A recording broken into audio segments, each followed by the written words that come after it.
shortage consciousness. There's not enough money. I don't want to spend the money on that tire. There's not enough time. I don't want to take the 3 hours that it took to get the tow truck and get there. What's this shortage consciousness? You are eternal beings. There is no shortage consciousness except that you apply to situations because you're trying to use action and words and behavior to compensate for what you're not doing with energy. But if you're focused and feeling, in other words, what we want you to leave this gathering with today is a determination. I care about how I feel, and I'm going to foster how I feel. And I'm going to look for opportunities when it feels good to feel even more of it. I'm going to milk it. I'm going to hold myself in the vibrational patterning of that good feeling, and I'm going to allow momentum to increase because your vibration is where you last left it on every subject. You all just have a whole lot of subjects, but they boil down to not so many subjects. When you think about Akashic records or artificial intelligence or search engines or data or statistics or humans or numbers or things that people are doing or places, it's such a glut of information, opinions or attitudes or subjects, or how do you ever choose what you are focused upon? But if you're thinking about emotions, friends, there are only two. This one and one that feels a little better, or this one and one that feels a little worse. It isn't confusing. Your guidance system isn't confusing. And so if you will break your moments in time down more and more to how I feel, and then you will feel for the best of what you're selectively sifting, and you'll amplify that, even talk about why this feels good. What is it about this that Esther and her friends, quite often they'll be someplace and they'll say, what is it about this that seems to be the culmination of situations or things that feel so good? And then, well, the food really is good here, and we're in an outside garden, and the plants are happy, and the twinkle lights help too, and that music, and there's a bird in a bird cage over there singing its heart out. I think it knows me. I think that bird and I are bonding. That bird wasn't singing until we got here, and now we're here. That bird is singing and saying, you're my peeps. You're my peeps. Just milk it. Just look for reasons to feel good. And then anytime you ever think about that place, you get the benefit of having been there. It's like that. It's about catching it. Catching it quicker. So catching it in the moment. And that's where I was leading to. It's really about desiring it and looking for it where it is and finding it. Looking for love where it is. And it's not in protest. Looking for fun where it is. It's not in pushing against. Looking for fun where it is. It's not in blaming. It's not in needing a perfect situation in order to feel good. It's flexibility. It's adaptability. It's cleverness. It's easiness. It's this. Best example, Esther's driven 500 miles this day, only noticed one highway sign, even though there were thousands of them this day. And it was the RV park where they were going to stay. Now, what's up with that? Well, what's up with that is her inner being knows what matters and shows it to her. And in her easy flow of this delicious day of driving on open roads in beautiful countryside, really easy for that to happen. And so as your determination, as you take away from this conversation, a decision that you're going to feel good as much as you can. You're just going to find a reason to feel good. Just going to find some reason to feel good, and there's plenty to find. Could be a memory, could be something you're intending, could be something that you're picking out of your observational awareness. You're looking for something to feel good about often. And as you do that, you hold yourself in this open, receptive mode. It's what we call tuned in, tapped in, turned on. It's what we call allowing, the art of allowing. And what is it you're allowing? You're allowing the broader part of you to engage with you. You're allowing the broader part of you who knows who you are and what you want and where you are in relationship to what you want to give you clues, as it always is, but you are in the state of allowing the clues to be received by you. You're in the receptive mode. What's the receptive mode? It's happy. What's the receptive mode? It's fun. What's the receptive mode? It's love. What's the receptive mode? It's interest. What's the non-receptive mode? It's mad. What's the non-receptive mode? It's frustrated. But I'm justified in how I feel. Yes, you are, but you're still not receptive. You're not making this stuff up. You're not making injustices up. You're right about it. That sucks. That sucks, and it shouldn't be that way, and no one should let it be that way. You're not wrong. You're just not receptive to solutions. It just can't get better when you're looking at what's wrong. Your opinions are not incorrect. They're just often not receptive to what you want. And that's what you knew coming in. That's why you didn't say, get them all to be this way or get them to all be that way. Get them to all think alike on these things. You didn't need that because you knew it was up to you. It was up to you. It's only between you and your inner being who is right where you want to be all the time. Doesn't that feel good to know that?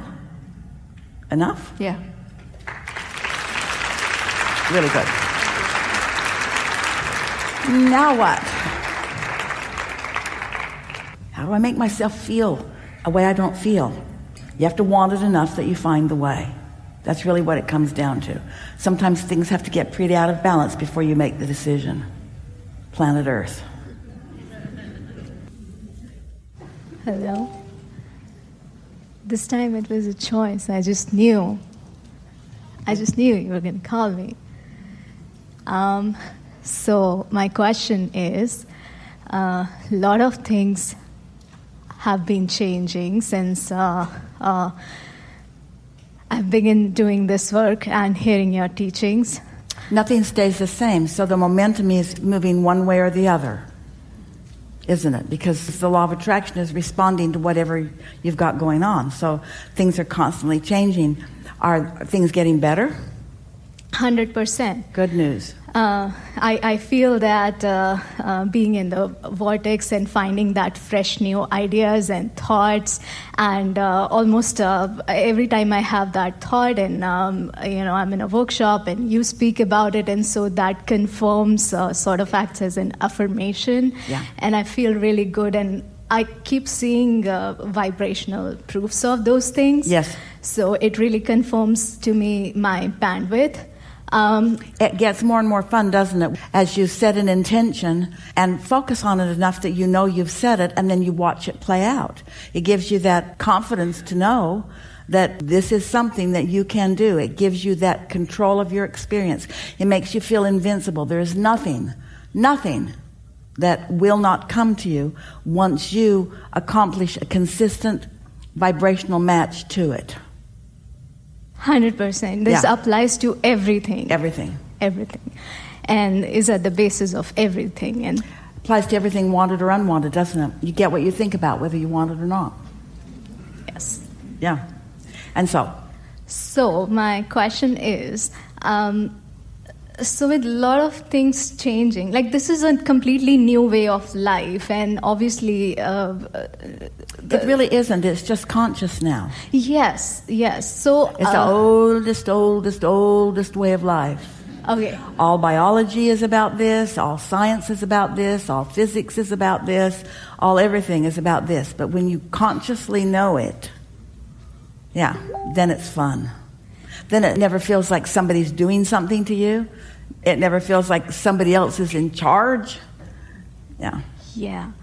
So how can I even more kind of shore myself up in that, there's a lot of unknown, and I'm trusting the unknown. We want today to be about unknown being a good thing to you, not a bad thing. Yes. Unknown meaning it hasn't yet come into seeable.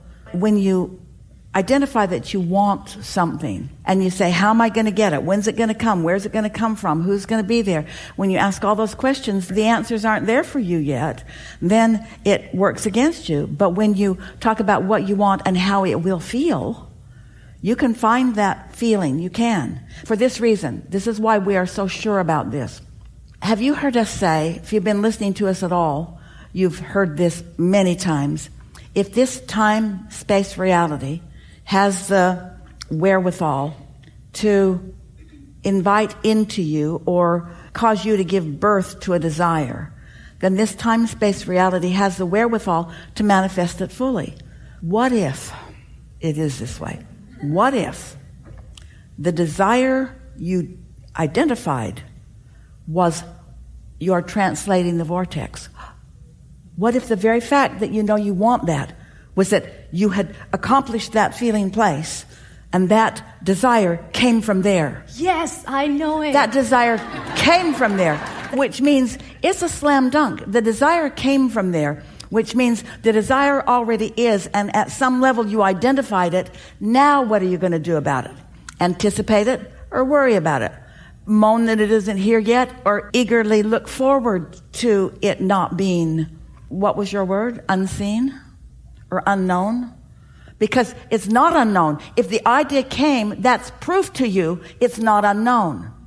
You know it to that degree. How much more are you going to are you going to hang in there with that knowing until it is full blown in your experience? We would. Yes. And savor every little bit of it, just like hands in the clay. You don't get your clay together and go, oh, it didn't turn out right. Nobody does that. The idea is there. It already exists. Now, you're going to be in on bringing the idea into something that others can see and hear and smell and taste and touch. That's something that we haven't said to you this clearly before. Did you get it? If you want it, you're already underway. If you want it, you've already set it into motion. If you want it, your inner being is on board. If you want it, it's in the process of becoming. Are you going to enjoy the becoming of it, or are you going to get in the way of it becoming by saying, I know it's becoming because I can't see it. I know it's becoming, but I can't see it. I wish I could see it. I wish I could see it, but I can't see it. I know it's becoming. Abraham's weird. No, that's not what I'm saying, though. No, you're not. No, you're not. We were getting it from over there somewhere. No. Are you playing with me? We are talking about how it is for most humans, and we're acknowledging with you that, oh, it feels so good to say that and have you all hear it, that if the desire is within you, you're on the way to it, and now you know what you know as a result of today, it'll come faster than it would have if you didn't know what you know as a result of today. Yeah. Now you know you're on the path of it. Yeah.